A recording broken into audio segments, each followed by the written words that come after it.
क्यों? इतना कुछ करवा के जी नहीं भरा उनका, अब क्या जान से ही मरवा के दम लेंगे? कह दो जाके, नहीं आएगा देव, कभी नहीं आएगा। ठहरो किशनलाल, मैं चलता हूँ। अब तू कहाँ चला देव? बड़े ठाकुर से मिलने। हाय राम, नाम लेते ही जिसके अंधेरा हो जाए उसकी चौखट पे पांव रखना अपशगुन होता है देव, मत जा। कैसी बातें करती हो मामी? शहरों में तो आए दिन बिजली आती जाती रहती है, और फिर ये तो गांव है। तुम फिक्र मत करो, मैं अभी आया। चलो।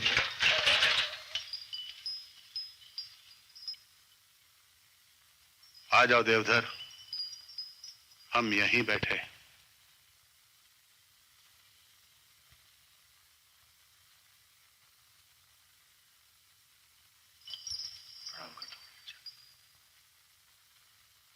बड़े राजा, आप अंधेरे में? तुमसे कुछ बात करनी है। अच्छा हुआ अपने आप अंधेरा हो गया। बैठो।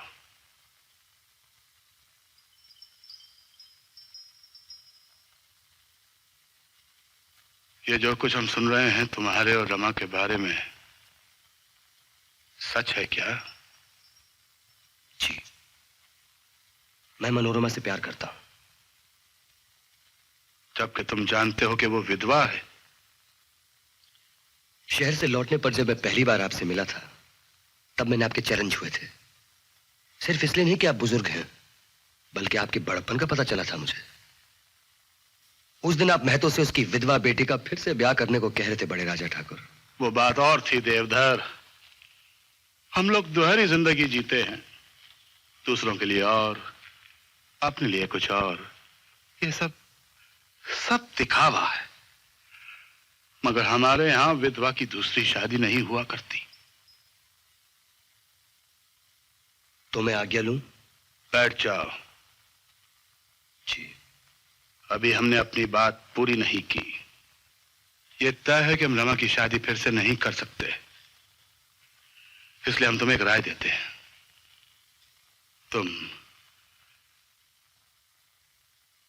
तुम रमा को लेकर भाग जाओ।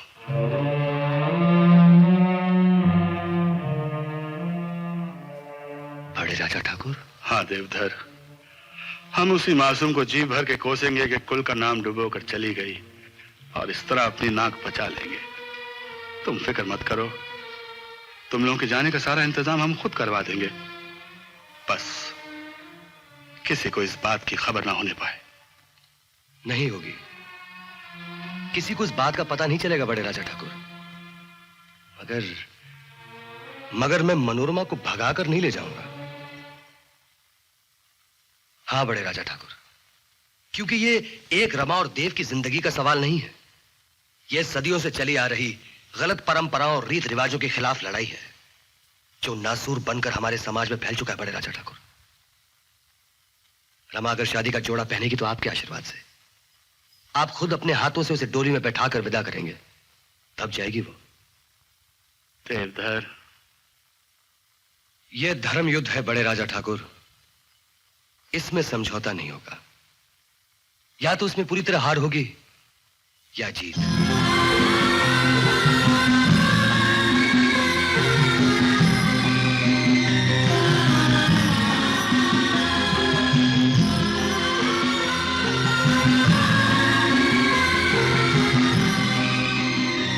अब आगे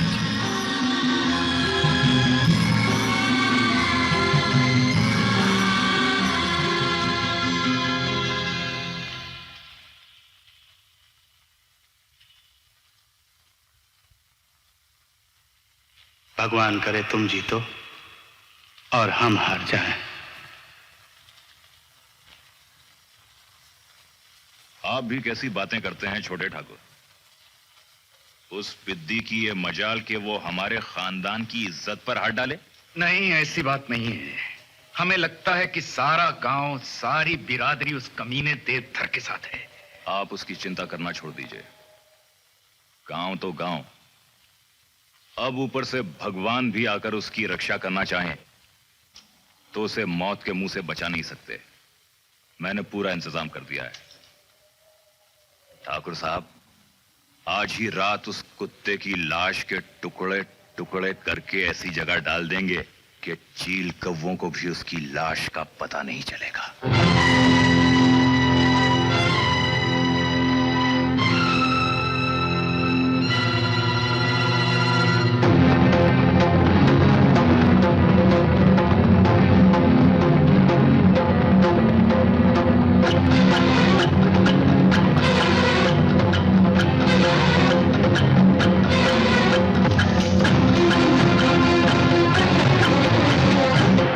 देव, देव, मनोरमा, तुम इस वक्त? देव, बहुत प्यार करते हो ना हमसे? बोलो। भले ही तुम्हारा दिल दुखाया है मैंने, पर सच बात तो यह है मनो, मैं तुम्हें बहुत प्यार करता हूँ। हम भी तुम्हें प्यार करते हैं देव, बहुत प्यार करते हैं। पर कितने भागे हैं हम, हमें पता भी चले तो कितनी देर बाद। हम तुम्हें इसी प्यार का वास्ता देते हैं देव, अभी ये गांव छोड़कर चले जाओ। कैसी बातें कर रही हो तुम? हम खुद अपने कानों से सुनकर आ रहे हैं देव, वो लोग तुम्हें जान से मार डालेंगे। इससे पहले कि वो लोग यहाँ पहुंच जाए, तुम यहाँ से चले जाओ। नहीं मनो, मैं तुम्हें अकेला छोड़कर नहीं जाऊंगा। हमारी फिक्र मत करो देव, हम तो यूं भी बर्बाद हो चुके हैं। पहले शादी की हमने, फिर विधवा हुए, ये तो जानते हो तुम। पर ये नहीं जानते, उसके बाद हमारी इज्जत लूटी गई। बड़ी बेदर्दी से कुचला गया हमें। मन्नू,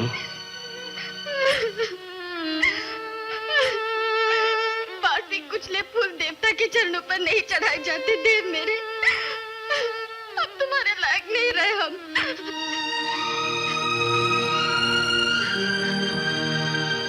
तुम क्या समझती हो?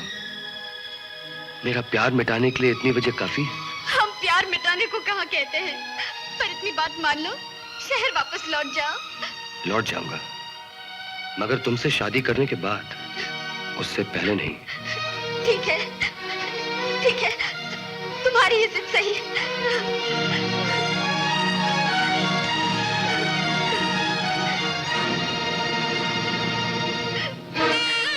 लो, मांग भर ली हमने। ये क्या किया मनोरमा? पति मान लिया है तुम्हें। अब हम अपने सुहाग की भीख मांगते हैं तुमसे। चले जाओ यहाँ से, चले जाओ ये गांव छोड़कर देव, चले जाओ।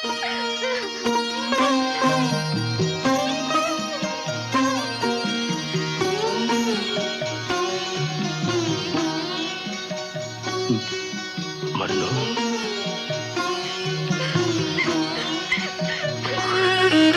देव मेरे, हमारा तन मन, हमारी हर सांस तुम्हारी है देव। हमारा कहा मान लो। देखो, एक बार विधवा हो चुके हैं हम, हमें दोबारा विधवा मत बनाओ।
तो रमा बिटिया है। अरे छोड़ दो, बताओ मेरे बच्चे को।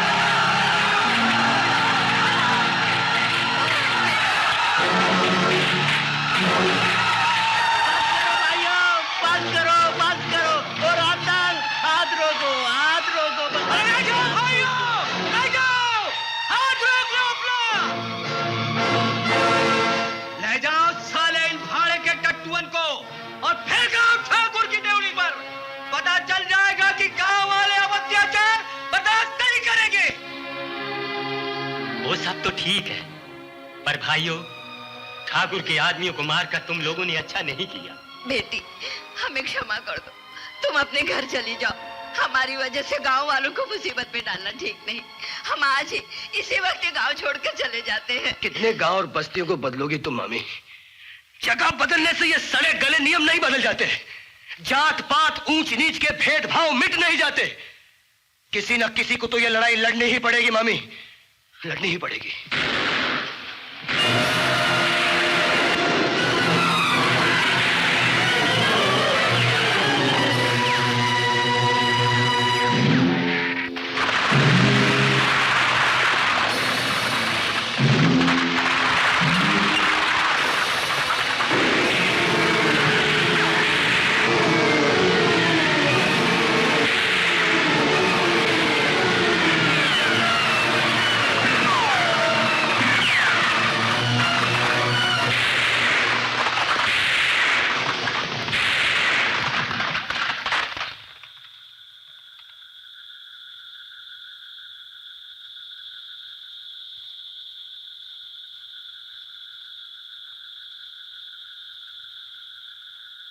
बस्ती वालों, हमारी तुम्हारे साथ कोई जाती दुश्मनी नहीं है। अगर है तो इस हरामखोर के साथ, जो 4 दिन शहर में हमारे टुकड़ों पर पलकर अपनी औकात भूल गया है, या इस छिनाल के साथ जिसने मना करने के बावजूद अपने घर से बाहर कदम रखा। तमीज से बात करो छोटे ठाकुर। रमा बाप की बेटी नहीं, मेरी पत्नी है। आपको उसे गाली देने का कोई हक नहीं। रामजादी, तूने इस नीच और छोटी जात के अनाथ लड़के से नाता जोड़कर हमारे मुंह पर थूका है। सबसे पहले हम तुझको मारेंगे।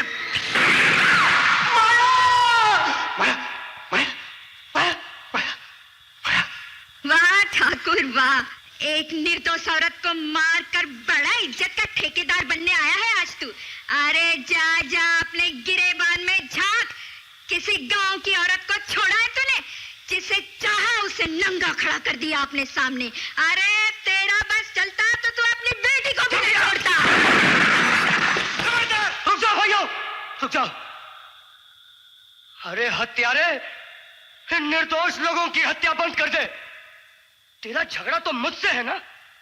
ले चल मुझे और निकाल ले अपनी भड़ास। विक्रम, शमशेर, ले चलो दोनों को चौक के बीचों बीच और जिंदा जला दो, ताकि सारी बस्ती भी देख ले कि ठाकुरों का न्याय रिश्तों के सामने नहीं झुका करता।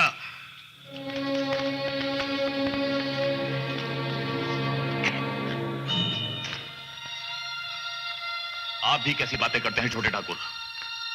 भले ही रमा को आप अपनी बेटी ना माने, पर वो बहू है, हमारे घर की, हमारी इज्जत है। अरे मार नहीं है तो उस कमीने को मारिए जो सारे झगड़े की जड़ है। अब वही होगा जो हम फैसला कर चुके हैं। छोटे ठाकुर, छोटे ठाकुर!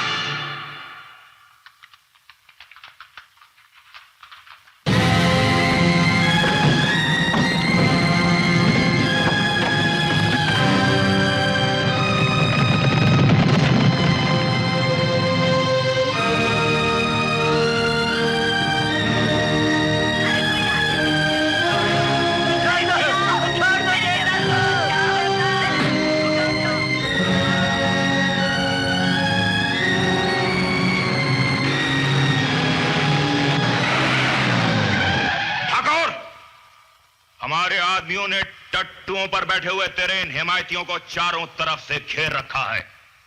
अगर हमारी बहू पर जरा सी भी आंच आई तो तेरी और तेरे इन पालतू कुत्तों की लाशें जमीन पर तड़पती हुई नजर आएंगी।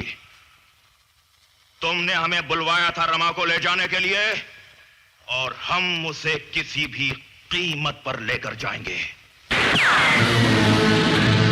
वीरेंद्र प्रताप!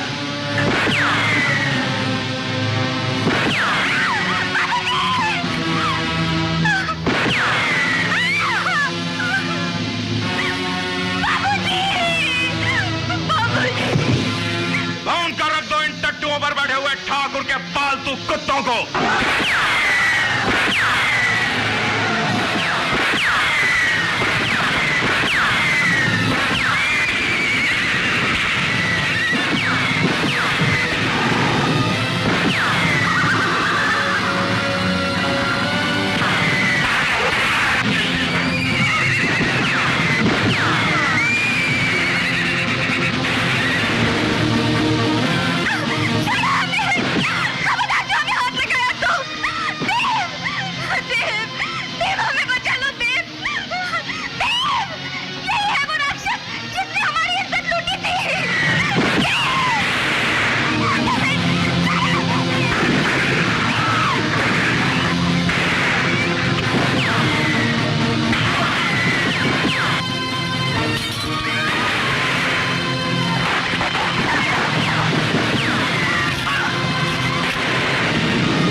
के बिल्ले, तेरी ये जुर्रत के तू ठाकुरों पे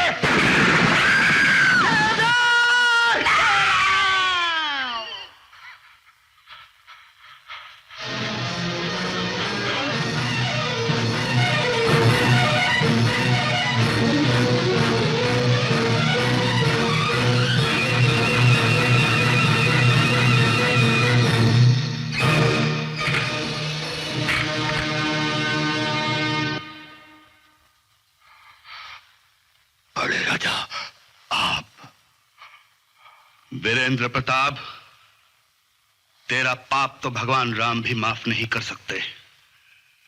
जो बड़ी बहू को मां समान और छोटी बहू को बहन समान ना समझे, उसे मारने में कोई दोष नहीं। देवदार, देवदार, मेरे बच्चे, मेरे बच्चे।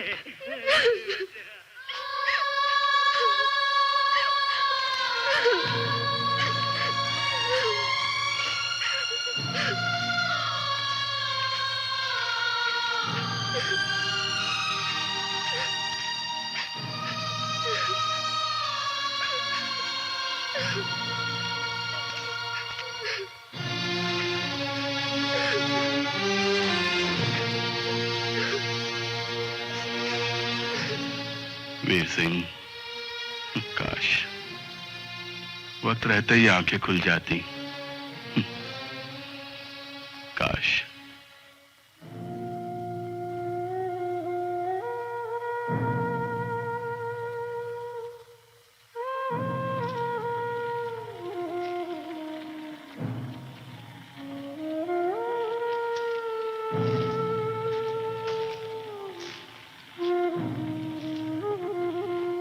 भाइयों, देवदर ठीक कहता था। ये गंदी और गलत परंपराएं हमारे बड़े घरों से ही शुरू होती हैं। ये सब उसी का नतीजा है। और चूंकि मैं खुद उसका एक हिस्सा हूं, कानून मुझे मेरे किए की सजा जरूर देगा। बड़े बापूजी, बड़े बापूजी नहीं बेटी, सब ठीक हो जाएगा, सब ठीक हो जाएगा।